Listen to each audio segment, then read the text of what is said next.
잠깐 소개드렸던 최명희 선생님 뒤에 계시고요. 또 한스 서방님 이렇게 오셨습니다. 모쪼록 설교를 쉽게 빠르게 해야 될 것 같다는 생각이 듭니다.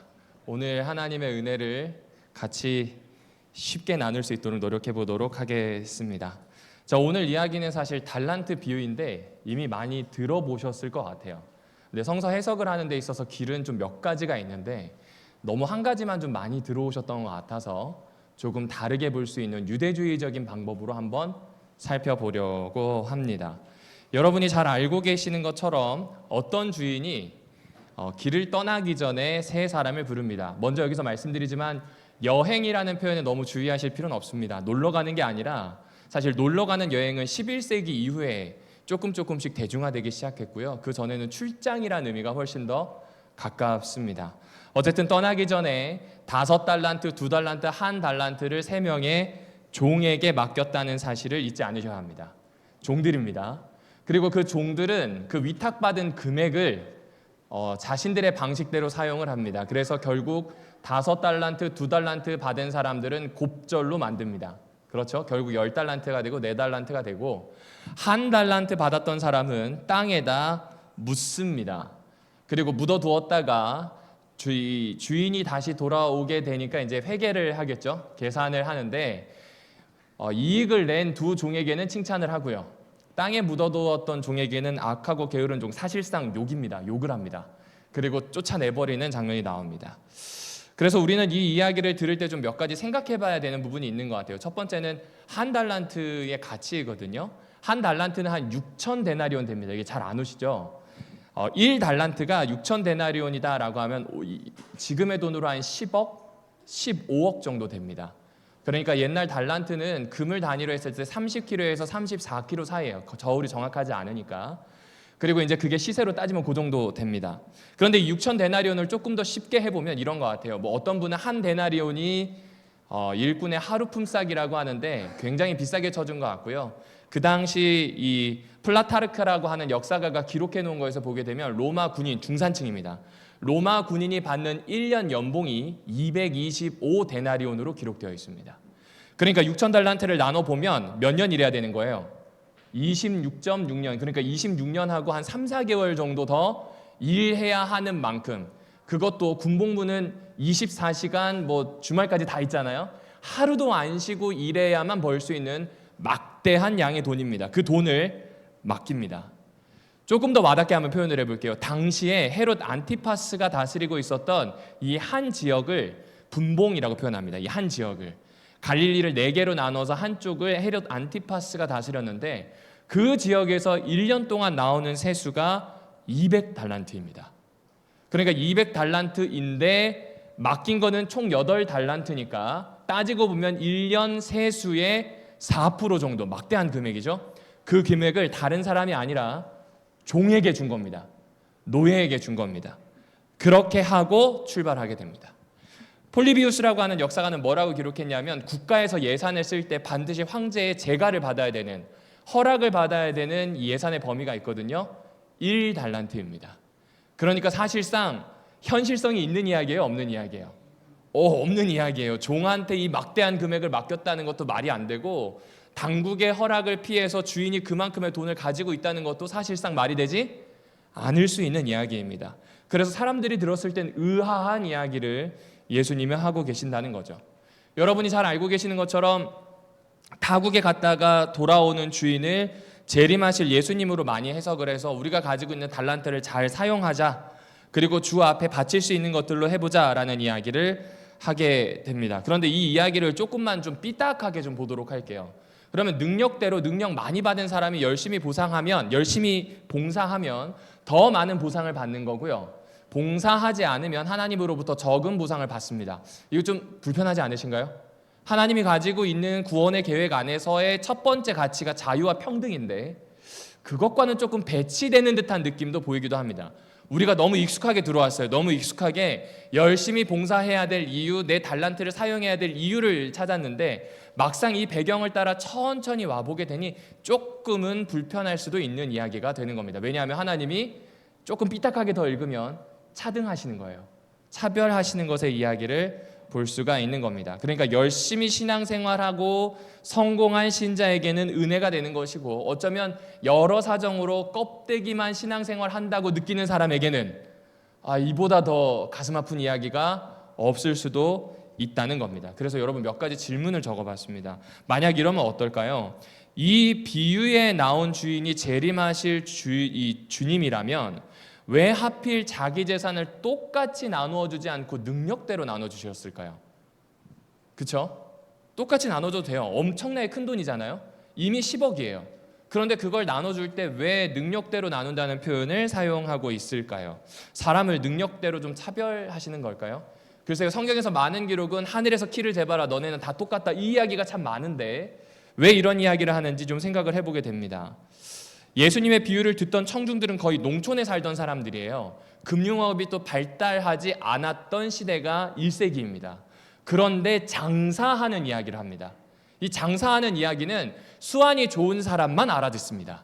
수완이 좋지 않은 사람은 장사하는 이야기를 백날 해줘도 몰라요. 부동산을 잘 사용하는 사람이나 투자를 잘 하는 사람의 이야기는 그러한 위치에 있는 사람들이 서로 알아들어요. 그렇지 않으면 진짜로 알아듣기 힘든 이야기입니다. 농사만 해서 생산한 것을 가지고 돈을 벌던 사람들에게는 좀 이상한 이야기입니다.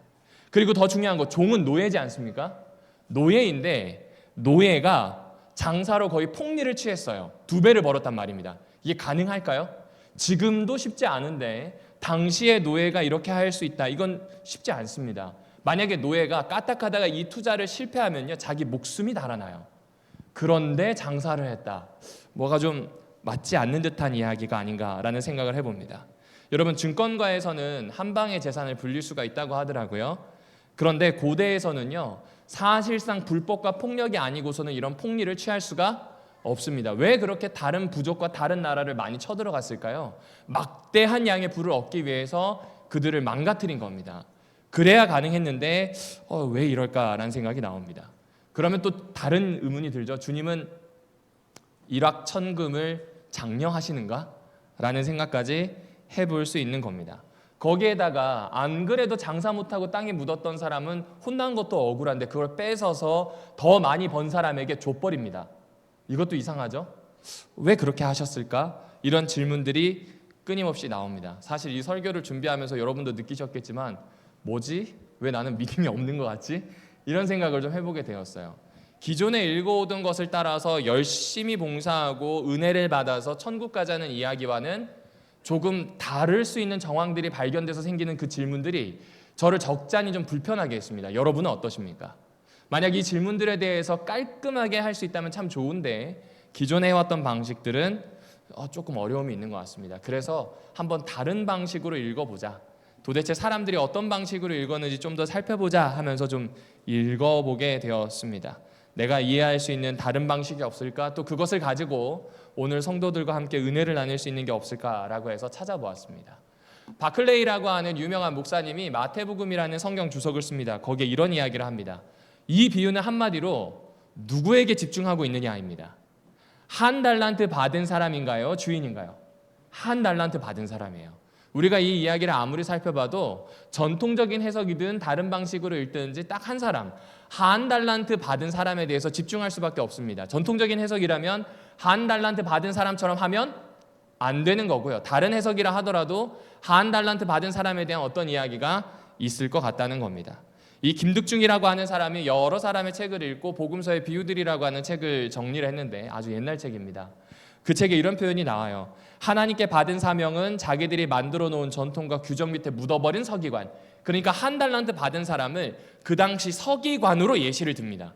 이게 굉장히 중요합니다. 서기관으로 예시를 듭니다. 그리고 그 바로 밑에 무엇이라고 하냐면요, 세상에 감춰 놓은 것들을 유대인들을 통해서 드러내기 위한 것이라는 표현을 씁니다. 이게 무슨 이야기냐면, 여러분, 이 마태복음은 유대인에게 쓴 건가요? 아니면 마태가 함께하고 있는 교회 공동체에게 쓴 건가요? 그렇죠. 교회 공동체에게 쓴 거예요. 유대인 아니에요. 유대인이긴 한데 마태 공동체로 있는 사람들에게 쓴 거예요.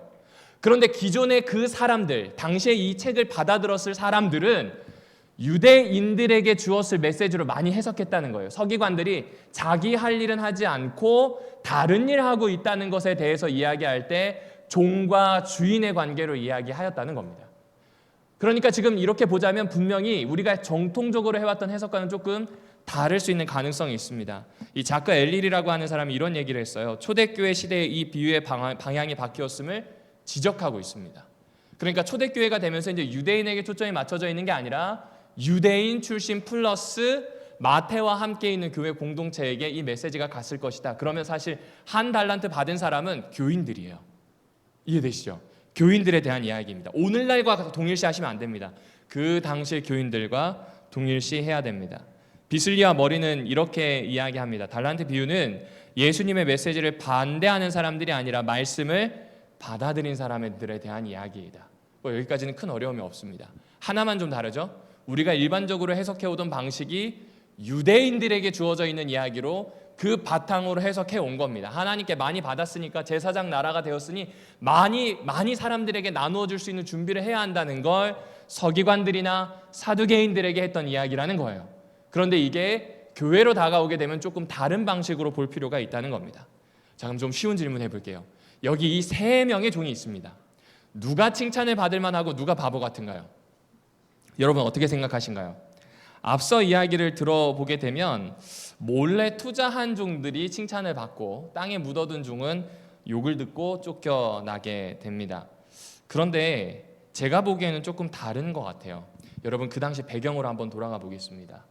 이스라엘 사람들의 중심은 예루살렘 성전입니다. 예루살렘 성전을 중심으로 율법이라고 하는 하나님의 법을 통해서 하나님 나라를 이루고자 합니다. 그런데 하나님 나라에서 금지하는 것이 있는데 고리대금업, 대부업입니다.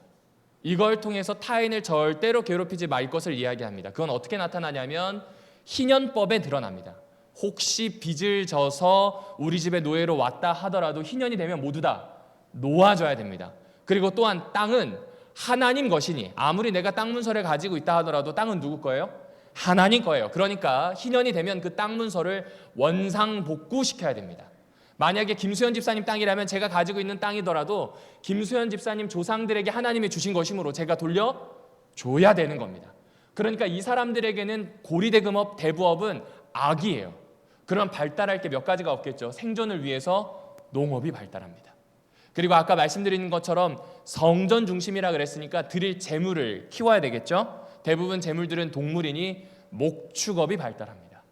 그리고 성전 안에서 쓰는 물건들, 사람들이 쓰는 물건들이니 간의 수공업이 발달합니다. 이 세 가지가 전부입니다.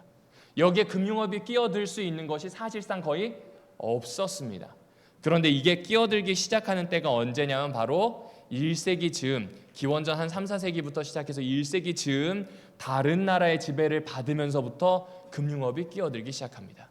몇몇은 지주가 되어 땅을 많이 가지고 있고 소작을 주게 됩니다. 만약 100이라고 하는 만큼의 1년 수확이 있다면 인두세로 2를 내야 하고요. 종교세로 10을 내야 하고요. 11조처럼 말이죠. 통행세, 항만세, 갖가지 세금을 다 내고 나면 거진 한 100개 중에 60개의 세금을 내야 됩니다. 그럼 40개로 살아야 되는데 이 40개는 상수가 아니라 항상 똑같은 게 아니라 변수입니다. 만약에 가뭄이 오면 어떻게 될까요? 만약에 전쟁이 나서 물자를 착출해 가면 어떻게 될까요? 없는 거예요. 그래서 당시에 살고 있었던 한 사람이 가지고 있었던 돈은 오늘날로 따지면 한 달 생활비가 12,000원 정도밖에 되지 않습니다. 얼마나 힘들었을까요? 그죠? 그런 상황을 살고 있을 때입니다. 그러면 이럴 때 강해지는 게 있습니다. 이웃사촌이에요. 여러분 전후 복구될 때 우리나라를 한번 생각해 보십시오. 우리나라에 새마을 운동이 일어날 수 있었던 것은 한 가지 개념이었다고 합니다. 사회학자들이 하는 이야기가 이웃을 사촌으로 보았기 때문이래요. 왜 이웃을 사촌으로 보았을까요? 마을 공동체가 함께 생존해야 되니까요. 그거 아시죠? 옛날에는 돈보다 농산물을 더 많이 물물 교환했어요. 때로는 갖다 줬어요. 뭐 하려고요? 저 집이 살아야 내가 먹고 살아요.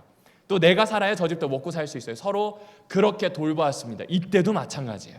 이때도 상호 경제 공동체입니다. 돈을 나누어서가 아니라 물자를 나누고 노동력을 나누고 서로가 서로의 생존을 위해서 어려운 상황에서 돕고 있을 때입니다. 그런데 갑자기 금융에 대한 이야기라고 하니 사실상 잘 모르겠다는 이야기입니다. 이 이야기를 들어도 사람들이 그렇게 무슨 이야기이지 하고 넘어갔을 가능성이 크다는 것이죠. 그러니까 예수님께서 하신 이 이야기를 아무리 생각해 보아도 사람들이 받아들일 때는 마치 철통에다가 소리를 치는 것처럼, 철통에다가 두드리는 것처럼 받아들여지지 않을 가능성이 큰 이야기인 겁니다. 잘못 오해하면 하나님 뭐 고리대금업해서 악을 저지르고 돈을 벌란 말인가요? 이런 이야기로 받아들일 수 있기 때문입니다.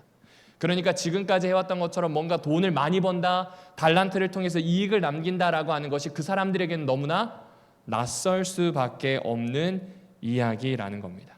여러분 조금만 더 생각해 보실까요? 주인도 좀 이상하지 않습니까? 마태복음 25장 24절입니다. 같이 읽어보겠습니다. 시작.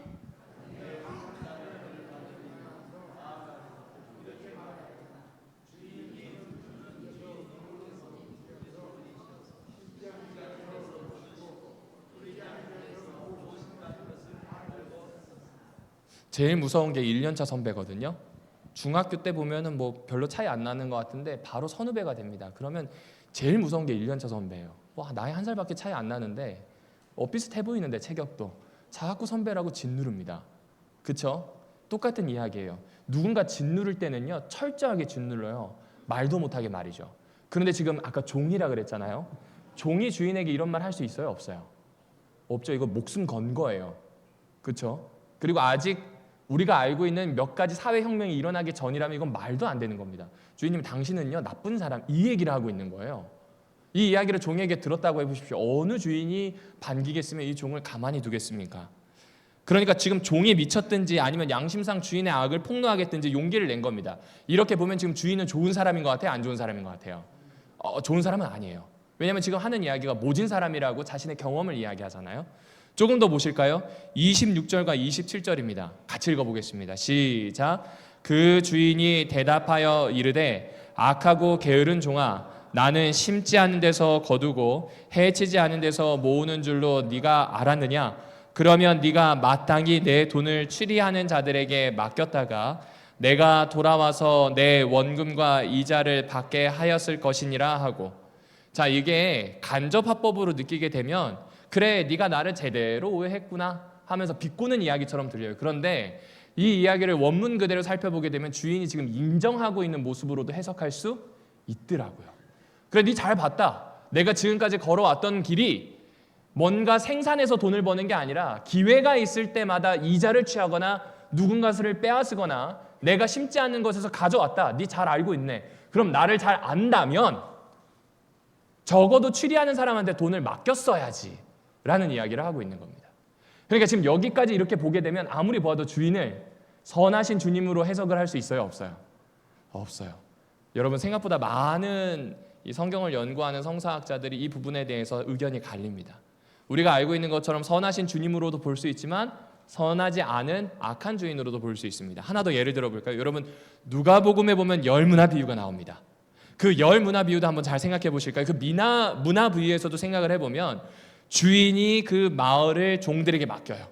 맡긴 다음에 떠나갑니다. 왕위를 받기 위해서 떠나가요. 그 왕위를 받고 난 다음에 돌아오면 왕이 될 거예요.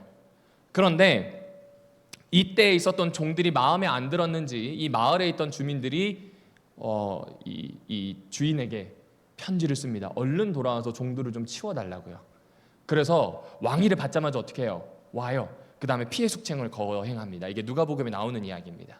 달란트 비유와 많이 닮았습니다. 모티브가 비슷해요. 그런데 내용은 좀 다르거든요. 그런데 그 모티브는 사실상 헤롯 아켈라오를 배경에 두고 있습니다. 헤롯의 아들 중에서 헤롯의 잔인한 면모를 가장 많이 닮았던 이 아켈라오는 로마의 힘을 얻고 명확한 자신의 왕권을 가지고 유대 지방을 다스리고 싶었어요. 그렇게 갔는데 이 마을 주민이었던 유대 사람들이 편지를 씁니다. 황제에게. 절대로 아켈라오는 황제가 되어서는 안 된다고요. 그러니 아켈라오는 그걸 알고 왕위를 받자마자 돌아와서 사람들을 3,000명이나 죽여버립니다. 그 배경을 가지고 한 이야기입니다. 따라서 여기에 나오는 이 주인의 모티브가 같다면, 마태복음과 상통하고 있는 이 모티브가 같다면 악한 사람이에요? 좋은 사람이에요? 악한 사람인 거죠. 이제 어떤 이야기가 나올지 좀 궁금하시죠? 한 번 더 좀 살펴보도록 하겠습니다. 여기에서 나오는 이 이야기는 여기서 끝나지 않습니다. 이 이야기는 조금 더 넘어서 다음과 같이 넘어가게 됩니다. 이제 주인이 정산하는 장면에 나오게 됩니다. 그 전에 구약 성경을 잠시 보실까요? 여기 출애굽기 22장에 봤더니 이렇게 이야기합니다. 뭐라고 이야기하냐면 내 백성 중에 가난한 자에게 돈을 꾸어주면 너는 그것을 채권자같이 하지 말며 이자를 받지? 이렇게 빌려주는 경우 있어요, 없어요? 우리는 없어요. 근데 이렇게 하라고 이야기합니다. 그리고 희년이 되면 이거를 다 갚도록 할까요? 아니면 면제를 해줄까요? 면제해줘요. 그런데 1세기에 되어서는 이것보다 더 한 단계 위인 프로스불이라고 하는 제도를 사내들인에서 만듭니다. 이게 뭐냐면 희년이 가까워졌어요. 희년이 가까워져서 이 돈을 빌려야 되는 사람이 희년을 딱 보고 희년을 노리고 돈을 빌리려는 거예요. 그러면 이 돈을 가지고 있는 채주들이 돈을 줄까요? 안 줄까요? 그래서 각서를 쓰게 합니다. 프로스불 각서를 쓰게 해요. 희년이 지나도 갚겠다는 각서를 쓰면 돈을 빌려줬어요. 자, 율법보다 지금 이 프로스불 제도가 한 단계 위에 있네요. 이걸 누가 해줬다고요? 사두개인들과 서기관과 바리새인들이 해줍니다. 그러니까 지금 사실 율법을 뭐 하고 있는 거예요? 무시하고 있는 겁니다. 율법을 무시하지 말아야 되는데 지도자들이 율법을 무시하고 있던 세태입니다. 하나 더 보실까요? 신명기에도 보면 똑같이 이야기합니다. 꾸어주더라도 받지 말라. 신명기는 이스라엘 사람들에게는 율법을 재해석할 뿐만 아니라 율법 그 자체인데 그 율법에도 하나님의 법에도 절대로 꾸어준 다음에 이자를 받으래요? 받지 말래요? 받지 말래요. 그리고 웬만하면 그냥 줘버리고 끝내라는 식의 뉘앙스가 여기에 묻어 있습니다. 하나 더 볼까요? 레위기에도 똑같이 이야기합니다. 율법서에서 나오는 하나님의 법은 다시 말씀드리지만 돈 주고 받을 생각하지 말거나 이자 받지 말아라예요. 그런데 두 명의 종들, 장사를 해서 어떤 방식으로 추리를 해서 이익을 남긴 종과 그 다음에 여기 나오는 달란트를 나누어준 주인은 아무리 봐도 율법을 잘 지키는 사람들 같아요? 아닌 것 같아요? 그렇죠. 그 이야기를 하고 있는 겁니다. 한 번 더 보실까요? 같이 읽어보겠습니다. 시작. 그렇다면 너는 내 돈을 돈놀이하는 사람에게 맡겼어야 했다. 그랬더라면 내가 와서 내 돈에 이자를 붙여. 그렇죠. 조금 더 설명해 드릴게요. 여러분, 이 이자가 어디서 나오냐면 유대에선 딱 하나밖에 안 나옵니다. 환전 상인들에게서 나옵니다. 성전에서 거래되는 유일한 화폐는 세켈이라고 부릅니다. 세겔입니다. 그런데 로마가 쓰는 건 달란트, 문화, 데나리온, 고드란트, 렙돈 이런 걸 써요. 이 로마 화폐를 이 거룩한 성전 안에서 쓸 수 있을까요? 없을까요? 그래서 환전시켜요. 그런데 이 환전상들 뒤에 뒷배경이 있겠죠. 채주가 누구일까요? 사두개인들이에요. 그리고 사두개인들은 막대한 수수료를 받습니다. 그것으로 뭐 했을까요? 돈을 축적합니다. 자, 그럼 이런 모습을 보고 있다면 사람들은 이 환전상, 세리들을 좋아할까요? 안 좋아할까요? 안 좋아하죠. 사두개인들은 어쩔 수가 없어요. 눈에 보이지 않으니까 두고 세리들을 죄인 취급합니다. 악한 자라고 하고 죄인이라고 이야기합니다. 그런데 그런 배경을 가지고 있는데 그런 세리들에게 환전하는 것을 전혀 두려워하지 않는 주인의 모습이 나와요. 만약 사두개인과 바리새인이었다면 면피를 위해서라도 다른 이야기를 할 수 있는데 전혀 그런 이야기가 나오지 않아요. 그러니까 이 종 둘, 이익을 남긴 종 둘과 이 주인은 사실상 악한 사람, 다른 말로 하면 율법을 완전히 무시하는 사람, 그런 사람이 한 달란트를 받은 사람에게 악하고 게으르다라는 평가를 하고 있는 것입니다. 유대인들의 관점에서 조금 더 볼까요? 여러분, 유대인들의 경건 목록을 랍비들이 만들어놨는데 그 경건 목록 중에 하나가 뭐냐면 돈 관리에 대한 목록이 있습니다. 그 중에 하나가 이자를 받지 말라는 것도 있지만 재산이 막대할 때에는 누군가에게 맡겨서 시험에 들게 하지 말고 땅속에 깊이 묻어두래요. 혹 필요할 때 꺼내 쓰거나 아니면 내가 잊어버리면 누군가 그것을 얻을 수 있을 터이니 그게 선한 것이라는 표현을 합니다. 자, 그러면 이 사람은 유대 사람들이 보기에 가장 유대인스러운 사람이겠죠.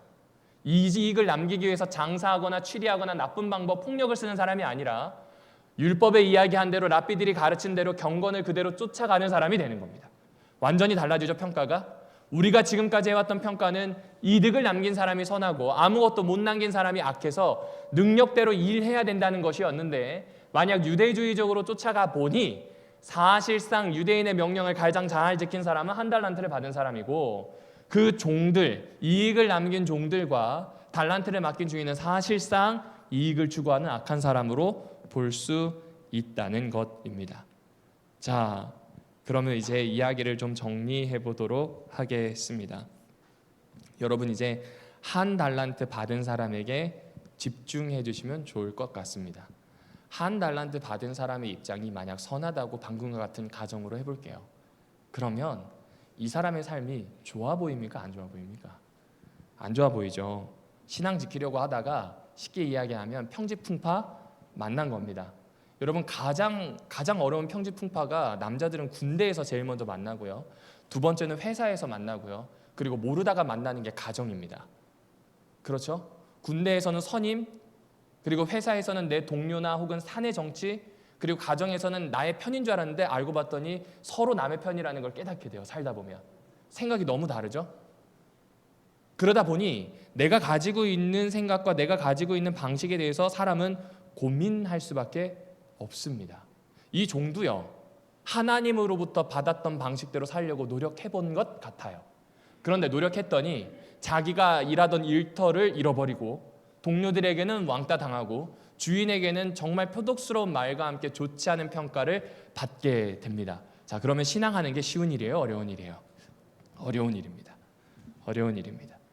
그러니까 신실한 신앙인은 실제로 이런 일을 피할 수 없다는 메시지가 이 달란트 비유에서도 나올 수 있는 겁니다.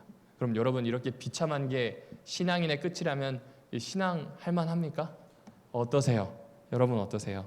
마태복음 25장 31절입니다. 같이 읽어보겠습니다. 시작. 인자가 자기 영광으로 모든 천사와 함께 올 때에 자기 영광의 보좌에. 여러분, 나중에 마태복음을 읽어보시면 지난 화요일에 설명드렸던 것처럼 마가복음과 웬만하면 비슷합니다.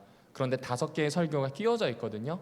그 설교 중에 하나가 종말과 관련된 24장과 25장 사이에 껴있고 26장까지 이어집니다. 그런데 그 이야기들 중에 예수님이 하신 그 비유의 말씀들을 잘 생각을 해보면 재밌는 걸 발견할 수 있습니다. 24장은 나중에 한번 꼭 보십시오. 24장은 35장까지 징조에 대한 이야기입니다. 제자들이 묻잖아요. 도대체 세상 끝날이 언제 있으며 예루살렘 성전이 언제 무너지겠냐고 물어봅니다. 여러분, 유대 사람들은요, 세상의 중심이 예루살렘 성전이에요. 따라서 예루살렘 성전이 무너진다는 건 온 세상에 종말이 온다는 겁니다. 우리가 보기엔 동의가 안 되잖아요. 우린 유대인이 아니니까. 근데 그 당시엔 그렇게 생각했습니다. 그랬더니 예수님은 예루살렘 멸망과 함께 올 전 세상의 종말에 대한 것을 이야기합니다. 그 징조에 대해서 이야기합니다. 그런데 36절에 보면, 24장 36절에 보면 그러나라는 말과 함께 심판에 대한 메시지로 바뀌게 됩니다. 과연 심판이 어떻게 일어날 것이냐, 심판은 어떻게 준비해야 될 거냐의 이야기로 넘어가게 되죠. 그리고 그 이야기에서 심판을 준비하는 첫 번째 모습으로 열처녀의 비유가 나옵니다. 깨어 있어서 어떻게 해야 돼요? 살피고 준비해야 하는 겁니다. 그리고 이 깨어 있어서 살피고 준비해야 한다는 이야기 바로 다음으로 나오는 것이 달란트의 비유입니다. 묶어서 읽어야 됩니다. 그럼 역시 심판에 대한 이야기겠죠? 그 심판에 대한 이야기에 쭉 내려오면서 만약 우리가 읽어온 도법대로 한 달란트 받은 사람이 유대주의적으로 선한 종이라면 이후에 펼쳐질 것은 그 선한 종을 위한 이야기로도 볼 수 있어야 됩니다. 그러니까 앞에 이야기를 봤을 때 선한 종에게 좋은 일이 하나도 안 일어났으니 이제 완전히 전환되는 새로운 이야기가 있어야 됩니다. 그런데 여기에 보면 어디에도 그 전환되는 이야기는 안 보여요. 그냥 인자가 자기 영광으로 올 것이라는 장면만 바뀌는 것만 보여줍니다. 땅에서 어떤 일이 일어났는지에 대해서 보여주지 않아요. 그런데 영어 성경을 봤더니 But when the Son of Man comes라고 표현을 합니다. 그러나, 지금까지 이렇게 좋지 않은 일이 있겠지만 그러나 사람의 아들이 온다면, 인자가 온다면, 예수가 다시 온다면 이 심판은 완전 새로운 국면으로 접어들 것을 이야기합니다. 여기에만 나오는 게 아니에요. 원래 헬라어 성경에도 보게 되면 호탄데, 엘레센, 호히오스라고 하면서 시작합니다. 여기 데라고 하는 게 그러나라는 접속사예요. 한글 성경에는 좀 많이 빠져 있었습니다. 그러나 참 주인이, 진짜 주인이 오시면 이란 뜻이 되는 거예요. 25장에 나오는 이 달란트의 주인이 진짜 주인이 아니라 참 주인이 오시게 되면이라고 하는 전환의 국면을 그러나라고 하는 이야기로 해줍니다. 자, 그러면 참 주인은 도대체 어떤 분이어야 할까요? 그분은 양과 염소를 가르치는 분입니다. 그 양과 염소를 가를 때 지극히 작은 자에게 선하게 한 사람이 양, 나와 함께 있을 존재들이고, 그렇지 않은 자들이 쫓겨날 사람들, 지극히 작은 사람들, 곧 취리함의 피해를 받는 사람들, 그리고 지금 이 마태복음에서는 계속 경제적인 용어를 쓰거든요. 오늘날 우리에게 죄 지은 자를 사하여 달라는 이야기는 오늘 우리에게 빚진 자들을 탕감하게 하옵소서라는 이야기와 똑같은 이야기입니다. 나중에 한 번 더 설명을 드릴게요. 그 이야기가 나옵니다. 그러니까 경제적으로 약한 사람들, 가난한 사람들, 소외된 사람들에게 잘한 사람을 하나님 나라의 백성으로, 그렇지 않고 속여 빼앗고 그들을 외면한 사람을 저기 멀리 떨어져서 어두운 곳에서 슬피 울며 이를 갈 사람으로 분류하고 있다는 겁니다. 그리고 더 중요한 거, 참 주인이신 이분은 26장 이후에 누구나 슬피 울며 이를 갈게 될 죽음이라고 하는 형벌을 본인이 먼저 몸소 체득하십니다. 왜 그럴까요?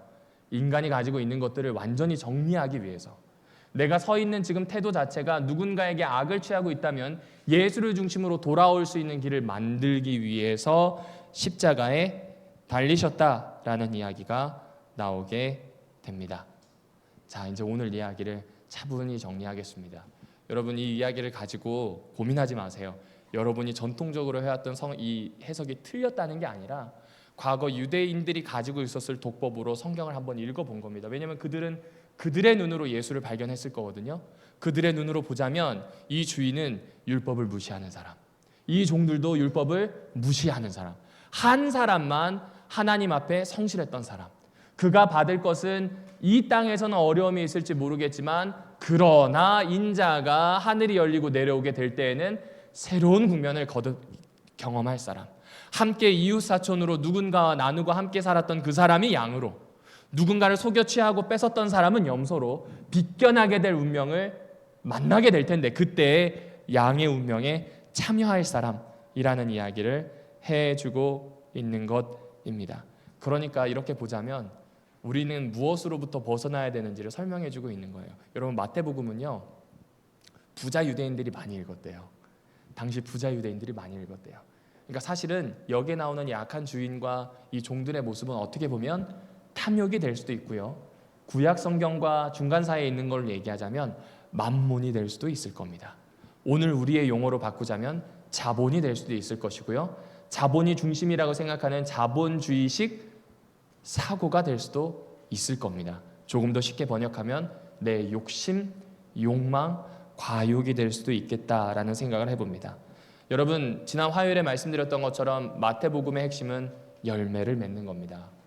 내가 천국을 발견했을 때 모든 것을 다 팔아서 그 천국을 사는 겁니다. 천국은 예수예요. 그렇다면 내가 가지고 있는 모든 것을 다 버리고 예수를 쫓는 그 제자도는 사실상 내가 가지고 있는 모든 것을 주께 드리고 예수를 양도받는 겁니다. 그걸 실패한 사람의 이야기, 부자간원의 이야기가 마태복음에 있다는 걸 기억해 주시면 좋겠습니다. 현실에 뿌리 내리는 영성이 있어야 된다는 겁니다. 주님을 내 현실에 있는 모든 것을 투자해서 다 살 수 있는 사람, 내가 가지고 있는 욕망마저도 내려놓고 마태 공동체가 정말로 맺어야 됐던 열매, 곧 그분의 명령을 따르고 그분의 방식대로 사는 것, 율법에 있는 그 열매를 순종으로 이룰 수 있는 사람들에 대한 이야기가 바로 마태복음 25장 달란트의 비유다라고 생각해 주시면 좋을 것 같습니다. 오늘날 우리 교회가 추구해야 되는 건요, 좋은 건물이나 삐까뻔쩍한 행사가 아닌 것 같아요. 그리고 있어 보이는 것과는 별로 상관없는 것 같습니다. 맞습니다. 있어 보이는 것과 다르게 챙겨야 되고 격식을 갖춰야 되는 건 해야 합니다. 그러나 과욕 말입니다. 욕망 말입니다. 이것이 정말 한 끗 차이라서 언제든지 우리에게 들어올 수 있습니다. 그리고 특별히 내가 직임을 맡았을 때 그럴 가능성이 매우 커집니다. 희한하죠? 모 대학의 총장님은요, 혹은 다른 대학도 마찬가지입니다. 이상하게 총장이 되시면 꼭 건물이나 동상을 세우시는 분들이 참 많습니다. 왜 그런지 모르겠어요. 필요할 수도 있겠죠. 그러나 고민해봐야 됩니다.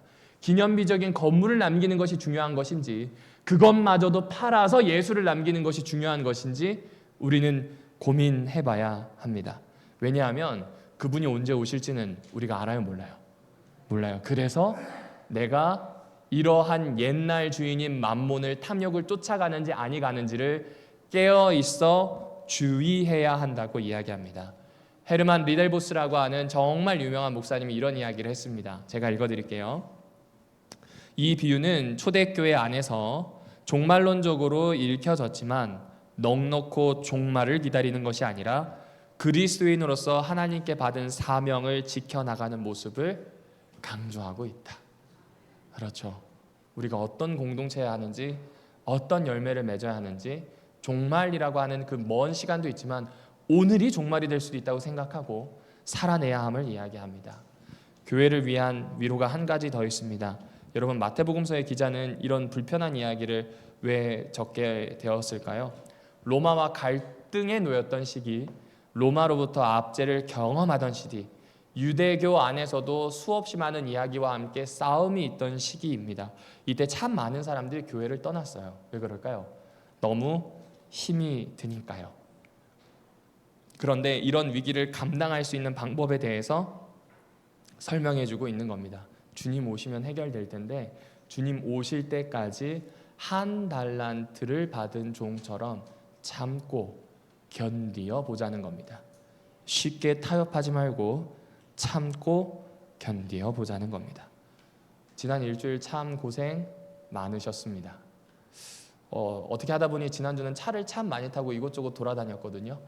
해야 되는 일들이 있어서 돌아다녔는데 너무 피곤하더라고요. 새삼 화물을 나르는 일을 하시는 분들, 택시 운수업을 하시는 분들의 어려움을 알게 되었습니다. 그리고 지난주에는 이것저것 할 것이 있어서 밤늦게까지 좀 작업을 몇 가지 한 것도 있고 어떻게 하다 보니 늦게 잤어요. 그러고 보니까 다음 날이 너무 힘들더라고요. 야작을 하셔야 되는 분들은 얼마나 힘들까라는 생각을 해보게 되었어요. 맞습니다. 사는 거 힘듭니다. 그런데 사는 게 힘들다고 해서 불의의 게임을 타협하는 건 있어서는 안 되는 것 같습니다. 내가 너와 함께 하겠다는 복된 약속이 오늘 우리가 살펴본 말씀 속에, 마태복음 속에 담겨 있습니다. 폭력적인 사람들 손에 머물지 않고 지극히 작지만 용감하게 진실을 이야기하고 살아낼 수 있는 사람, 주님의 오심을 기다리며 인내하는 사람들의 그 나라가 반드시 올 거라고 소개해 주기 때문입니다. 사랑하는 오남교회 성도 여러분들이시여, 기운 내십시오. 그리스도인 그리고 교회 공동체는 바로 이런 하나님의 나라를 위해 부르심을 받았다는 걸 잊지 않아 주시면 좋겠습니다. 우리의 참 주인이신 예수 그리스도께서 저와 여러분을 앞으로의 시간 안에서도 도와주실 것입니다. 감사합니다.